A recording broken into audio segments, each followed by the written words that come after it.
Star మాకైతే ఈ వారం అయితే బ్యాడ్ వీక్గా మిగిలిపోతుందనేసి నాకైతే అనిపించింది టీఆర్పీ రేటింగ్స్లో. ఎందుకంటే 20వ వారం టీఆర్పీ రేటింగ్స్లో టాప్ 5 ప్లేస్లో ఉండే మన స్టార్ మా సీరియల్స్ అయితే టాప్ 4 ప్లేస్ మాత్రమే సంపాదించుకున్నాయి. టాప్ 5 టాప్ 6 ప్లేస్ని అయితే కోల్పోయాయని మనం అయితే చెప్పుకోవచ్చు. అలాగే 7 సీరియళ్ళు టైమ్ స్లాట్ని అయితే కోల్పోయాయి. అసలు టీఆర్పీ రేటింగ్స్లో ఏం జరిగింది అనేసి ఒక వీడియో అయితే చేసినాను, ఎవరినో వాచ్ చేయకుండా ఉంటే చూడండి. అలాగే మనకు అప్కమింగ్ ఎపిసోడ్స్లో ఏం జరగబోతున్నాయి అనే దాని గురించి మాట్లాడదాం ఈ వీడియోలో. మొత్తం 6 సీరియల్ అయితే మనం అయితే డిస్కషన్ చేద్దాం. 6 అవ్వచ్చు, 8 అవ్వచ్చు, 8 సీరియల్ గురించి కూడా డిస్కషన్ అయితే చేద్దాం. వీడియోని అయితే చివరి వరకు చూడండి, లైక్ చేయడం అసలు మర్చిపోతండి. అసలు గుండెండ Gudi Gantalu Podarillu serial number 1 position, number 2 position రావడానికి అంత ఆషామాషి కాదు. ఎందుకంటే ఇప్పుడు మనం చూసుకున్నట్టయితే అర్బన్లో గుండెండ గుడి గంటలు 9.81 అయితే వచ్చింది. అలాగే 8.21 అయితే పొదరిల్లు సీరియల్కి అయితే వచ్చింది. కార్తీక్ దీపం సీరియల్ 3వ ప్లేస్కి అయితే పడిపోయింది. కానీ కార్తీక్ బాబుని మాత్రం మనము ఎంత మెచ్చుకున్న తక్కువ అయితే చెప్పొచ్చు. ఇక్కడ నిఖిల్ అలాగే మన నిఖిల్ ఒక సీరియల్లో విక్రమ్ ఆన్ డ్యూటీ అనేది జియో హాట్‌స్టార్లో ఒక వెబ్ సిరీస్ అయితే వస్తుంది. వెబ్ సిరీస్లో మన నిఖిల్ ఒక్కరే ఉంటే అక్కడ వెబ్ సిరీస్లో ఏ రోజు కానీ జియో హాట్‌స్టార్లో కనపడిన ఆనవాళ్ళే లేవు. కానీ వాళ్ళు యాడ్లు ఇచ్చి మామూలుగా సతాయించలేదు, ఆ విధంగా సతాయించారు. అయినా కానీ ఎవరు దేకిన ఆనవాళ్ళు అయితే కనపడలేదు. కానీ మన కార్తీక్ బాబు ఎప్పుడైతే ఎంట్రీ ఇచ్చాడో ఓంకార్ ఆన్ డ్యూటీగా ఎంట్రీ ఇచ్చాడో ఆ రోజు నుంచి జియో హాట్‌స్టార్లో అయితే ట్రెండింగ్లో ఉంది. అక్కడ కార్తీక్ బాబు స్టామినా, కార్తీక్ బాబు వాల్యూ మనకు తెలిసిపోయింది. ఆటోమేటిక్గా మనకైతే తెలిసిపోయింది. ఎందుకంటే కార్తీక్ బాబు సీరియల్ ఉన్నాడు కాబట్టి కార్తీక్ దీపం సీరియల్ ఎన్ని టర్న్లు, ఎంత లోటుపాట్లు, ఎంత నెరేషన్ తక్కువ ఉన్నా సరే, ఎంత చెత్త స్టోరీ ఉన్నా సరే అక్కడ సీరియల్ ఈ రోజుకి నెంబర్ 1 పొజిషన్లో అర్బన్లో కాకపోయినా కానీ రూరల్లో వస్తుందంటే మాత్రం కార్తీక్ దీపం సంబంధించి. అలాగే ఈ వారం మనం చూసుకున్నట్టయితే లాస్ట్ వీక్లో మనం మాట్లాడుకున్నాం కదా, అంటే లాస్ట్ వీక్లో ఏదైతే జరిగిందో ఆ పాయింట్స్కి కంటిన్యూషన్ వస్తుందని మనం అయితే అనుకున్నాం. కానీ ఆ పాయింట్స్ కంటిన్యూషన్ కాదు కదా, ఆ పాయింట్స్ని కనీసం టచ్ కూడా చేయలేకపోయారు. అందుకోసం అనేసి ఇంత భారీ లో టీఆర్పీ.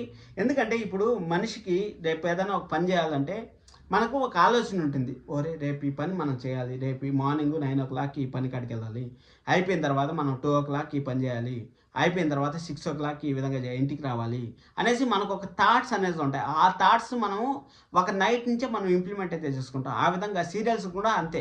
సీరియల్స్ని మనం అద్భుతంగా ప్రేమిస్తాం, మనకు తెలిసింది. ఎందుకంటే సీరియల్స్లో ఏం జరుగుతుందో రేపు అనేసి తర్వాయి భాగం కోసం వెయిట్ చేస్తాం. అలాగే ఇన్స్టాగ్రామ్లో, యూట్యూబ్లో వాటిలో అన్నిటిని ఎతుకుతాం. అలాంటి ఎతికే దాంట్లో కూడా నా వీడియోస్ మీకు కనపడతాయి కదా, అలా కనపడింటే ఖచ్చితంగా మన ఛానల్ని సబ్స్క్రైబ్ చేసుకోండి. చాలా రోజులు అవుతాను సబ్స్క్రైబ్ చేసుకొని. చాలా మంది అయితే వెయిట్ చేస్తాను మన ఛానల్ రోజు నుంచి, సబ్స్క్రైబ్ చేసుకోండి. సరే అనేసి అక్కడ మనం అయితే ఎదురు చూస్తున్నాం కదా. మనం లాస్ట్ వీక్లో మనం చూసుకున్నట్టయితే కార్తీక్ దీపంలో అబ్బా CEO రేస్ ఉంటుంది, మామూలు ఎపిసోడ్లు ఉండవు, నెక్స్ట్ లెవెల్ ఎపిసోడ్స్ ఉంటాయి అనుకుంటే ఇక్కడ బూడిదలో పోసిన పన్నీర్ కన్నా ఘోరం అయితే చేశారు. మన దీప అయితే తెల్లారకుంది, సోమవారం తెల్లారకుందికి ఆరణీకు మా దీపం కార్తీక దీపం అనేసి పూజ అయితే మొదలుపెట్టింది. ఆ పూజ నుంచి స్టార్ట్ అయింది అబ్బా అసలు బ్యాటింగ్ అనేది. అసలు కార్తీక్ దీపం సీరియల్ గురించి మనం ఎంత ఎక్కువ మాట్లాడుకుంటే అంత మంచిది, ఎంత తక్కువ మాట్లాడుకుంటే అంతే మంచిది కూడా. కానీ రెండింటి గురించి మాట్లాడాలి కాబట్టి మాట్లాడుతున్నాను. కార్తీక్ దీపం సీరియల్ చూసుకున్నట్టయితే ఆ పూజతో మొదలైన కార్తీక్ దీపం అయితే మన జోష్న బడితే పూజతో అయితే ఆగిందని మనం అయితే చెప్పుకోవచ్చు. జోష్న అయితే ఒక స్టాండర్డ్ అయితే మెయింటైన్ చేస్తుంది. ఆ జోష్న తీసుకున్న గోతులో మరొకసారి అయితే జోష్న పడిపోతుంది. అసలు ఏం జరగబోతుంది కార్తీక్ దీపం అప్కమింగ్ ఎపిసోడ్స్లో అనే దాని గురించి ఈ వీడియోలో అయితే మనం డిస్కషన్ చేద్దాం. ఏం లేదు, మన కార్తీక్ అలాగే దీప అయితే అక్కడ గుడికైతే వెళ్ళాలనేసి, ఆదివారం పూట గుడికైతే వెళ్ళాలనేసి ప్రయత్నం చేశారు. గుడికి వెళ్తా ఉంటే అక్కడ దక్షిణామూర్తి గారు వచ్చి యాక్సిడెంట్ అయిన తర్వాత తాతగారు వచ్చి మనకు అది 2 ఎపిసోడ్లు అయితే మనకు బాగా లాగి చేసినారు. 3వ ఎపిసోడ్లో అయితే మన కార్తీక్ బాబుకి అయితే చెంప పగలగొట్టాడు మన తాతగారు. చెంప పగలగొట్టిన తర్వాత మనం ఎక్స్పెక్ట్ చేసిండేది CEO ఆఫీసు సూరజ్జు అనేసి ఎక్స్పెక్ట్ చేస్తే ఇక్కడేమో కంప్లీట్గా మన స్టోరీని అయితే వేరేగా మార్చేశారు. అదే చెప్తాను కదా, తను ఒకటి తెలిస్తే దైవం ఒకటి తెలిసిందంట అనేసి. ఆ విధంగా మనం ఒకటి అనుకుంటే డైరెక్టర్ ఒకటి తెలిసాడు. అందుకోసం అనేసి ఇలాంటి డిసప్పాయింట్ 3rd ప్లేస్లో 4th ప్లేస్లో అయితే మన టీఆర్పీ రేటింగ్స్ అయితే ఉన్నాయి. అలాగే లో టీఆర్పీ రేటింగ్స్ కూడా మనం అయితే చూసాము. అదే మనకు కావాల్సింది వాళ్ళు ఇస్తే చాలు. మనకు ఒకటి ఎచ్చి పెడేస్తారు, రే నీకు ₹1,00,00,000 ఇస్తాను రేపు తెల్లారితో వచ్చి పండగ చేసుకోరా అనేసి చెప్తే, తెల్లారితో పోయిన తర్వాత నీకు ₹1 చేతిలో పెడితే నీకు ఎలా ఫీల్ అవుతావు చెప్పు? అదే విధంగా ఫీల్ అవుతూ ఉంటారు జనాలు. అందుకోసం అనేసి ఇంత లో టీఆర్పీ రేటింగ్ వస్తూ ఉంది. అది అయిపోయిన తర్వాత మొత్తానికి అయితే కార్తీక్ దీపం సీరియల్లో మొత్తానికి సూరజ్ వచ్చి కార్తీక్ చేయలేని పని సూరజ్ అయితే చేసి చూపించాడు. అక్కడ జోష్నాకి ఎలాంటి చుక్కలు చూపించాలి, ఎలాంటి టార్చర్ చూపించాలో అలాంటి టార్చర్ అయితే చూపించాడు. టార్చర్ చూపించిన తర్వాత మన జోష్న అన్నిటికీ తలూపి నేను ఉంటాను, నేను జ్యూస్ కలుపుతాను, నా ఫ్లెక్సీలు పెట్టండి అనేసి మాటలు చెప్పిన జోష్న అయితే నేను ఒప్పుకోను అనేసి చెప్పింది. మరొకసారి నెత్తిని చెత్తేసుకుంటానని చెప్పాను కదా, ఏమీ లేదు బాబు, మేమైతే నీ స్టాల్కి అయితే మా అమ్మాయిని పంపించలేము, నువ్వు కావాలంటే మా ఆఫీస్లో వచ్చి ఉండు అనేసి అయితే చెప్పే ఛాన్స్ అయితే వెరీ వెరీ హైగా ఉంటుందని నాకైతే అర్థమైంది. అందుకోసం అనేసి మన సూరజ్ అయితే మన తాతగారు కూడా చెప్పారు కదా, ఆ అబ్బాయి ఆత్మవిశ్వాసంతో నాలాగానే ఉన్నాడు అనేసి. అంటే మీ దక్షిణామూర్తి గారి కొడుకే కదా, అంత మాత్రం ఉండడా? ఆ దక్షిణామూర్తి గారు మీరు ఎంత ఫ్రెండ్సో మాకు తెలుసు, అసలు ఏం జరిగింది అనేసి డైరెక్టర్ గారు కూడా తెలుసో లేదు, మనం అయితే చూద్దాం. మంచిగా ఉండాలి, ఎందుకంటే ఇంత కార్తీక్ని కొట్టే అంత ఏం జరిగిందో మనకైతే ఆ ఎపిసోడ్లో అంత స్టఫ్ ఉంటే మాత్రం ఉంటుంది అనుకుంటాను. చూద్దాం ఏం జరుగుతుంది అనేసి. ఇంకా ఇంటింటి రామాయణం సీరియల్ నెంబర్ 4th పొజిషన్లో అయితే వచ్చింది. కంగ్రాచులేషన్స్. నాకు పెద్దగా తెలియదు ఇంటింటి రామాయణం గురించి అయితే. ఇంకా ఇల్లు ఇల్లాల పిల్లల సీరియల్ అయితే మనకు ఏదో పొట్టేస్తారు, మన బల్లి సాగరు అలాగే నర్మదా వేరు కాపురం పెట్టారు, ఒకరినొకరు చూసుకోరు అనేసి మనం అయితే చెప్పుకున్నాం. ఎగ్జాక్ట్గా అదే జరిగింది, ఇంచుమించు అదే విధంగా జరిగింది. ఆ భద్రావతి గారు లేదని ప్రయత్నాలు చేస్తారనుకుంటే వాళ్ళు నక్కదొక్కదక్కినామా అన్నట్టు ఎప్పుడో 6 నెలలకు దొంగలు వచ్చిన 6 నెలలకు ఒక్క మగ అన్నట్టు ఎప్పుడో చేయాల్సిన పనులు ఈ విధంగా ఫైనాన్స్ దగ్గరికి అయితే పోయారు. ఫైనాన్స్ దగ్గరికి పోయిన తర్వాత ఏదో మన ధీరజ్ని అయితే అక్రమ కేసులు అయితే అంటే మారణ ఆయుధాలు అంటే స్మగ్లీ గుడ్స్ ఆ కారులో పెట్టి మన ధీరజ్ని అయితే అరెస్ట్ చేయాలనుకుంటా ఉంటారు. ధీరజ్కి అయితే మంచి పోటీ మంచి ఇదైతే దొరకపోతుందని చూపిస్తా ఉంటారు. కొంచెం ఇల్లు ఇళ్ళ పిల్లలు డైరెక్ట్ ప్రోమో చేసే వాళ్ళు మాత్రం కొంచెం మారితే బాగుంటుందని నాకైతే అనిపించింది. సరే ఓకే అది వదిలేద్దాం. గుండెండ గుడి గంటల్లో ఎగ్జాక్ట్గా అయితే స్టోరీ అయితే రన్ అవుతుంది. మన రోహిణి బండారం బయటపెట్టడానికి డిటెక్టివ్ లాగా మారిన బాలు మీనా అయితే మనం అయితే చెప్పుకోవచ్చు. డిటెక్టివ్ లాగా మారిన తర్వాత వాళ్ళు ఆల్రెడీ మన విద్యతో అయితే పోయి ఇచ్చేశారు. విద్య నిజం చెప్పిందంటే ఎవరన్నా సరే ఇప్పుడు అబద్ధాలు చెప్పే వాళ్ళని మీరు ఎలా క్యాచ్ చేయగలరు అంటే, ఈరోజు వాళ్ళు చెప్పిన మాట రేపు మార్నింగ్ వాళ్ళకి గుర్తుండదు. మీరు అదే మాటను కానీ వాళ్ళు అడిగారంటే, ఎందుకంటే మనకు వాళ్ళు ఏం చెప్పినా మనకు గుర్తుంటుంది. మనం వాళ్ళు అబద్ధం చెప్పారు నిజం చెప్పారని మనకు తెలియదు. అదే మాట 2-3 రోజుల తర్వాత లేకపోతే వారం తర్వాత అదే మాటను కానీ మనం అడిగామంటే వాళ్ళు వేరే విధంగా చెప్తారు. అప్పుడు వాళ్ళు నిజం చెప్పారా అబద్ధం చెప్పారా అనేసి మనకైతే తెలుస్తుంది. ఇప్పుడు సపోజ్ ఒక ఫోన్ కొన్నారు, ఫోన్ ఒక 70,000 పెట్టుకున్నాం అనుకోండి, వాళ్ళు చెప్తారు మేము 90,000 పెట్టుకున్నాం అనేసి. రేపు మళ్ళీ అడిగినాం అనుకో, వాళ్ళు 90,000 చెప్పారా 70,000 చెప్పారా అని మర్చిపోయేసి 80,000 అని చెప్తారు. అప్పుడు వాళ్ళు ఫేక్ చెప్పారని మనకైతే క్లారిటీగా అయితే అర్థమవుతుంది. ఆ విధంగా మన విద్య అయితే బాగా బుక్ అయిపోయిందని మనం అయితే చెప్పుకోవచ్చు. అది అయిపోయిన తర్వాత మన రోహిణి బండారం బయట పెట్టాలనేసి మన మలేషియాకి అయితే టికెట్లు వేయాల్సి పాస్పోర్ట్ బుక్ చేశారని మన బాలు అయితే పాస్పోర్ట్ తెచ్చారు.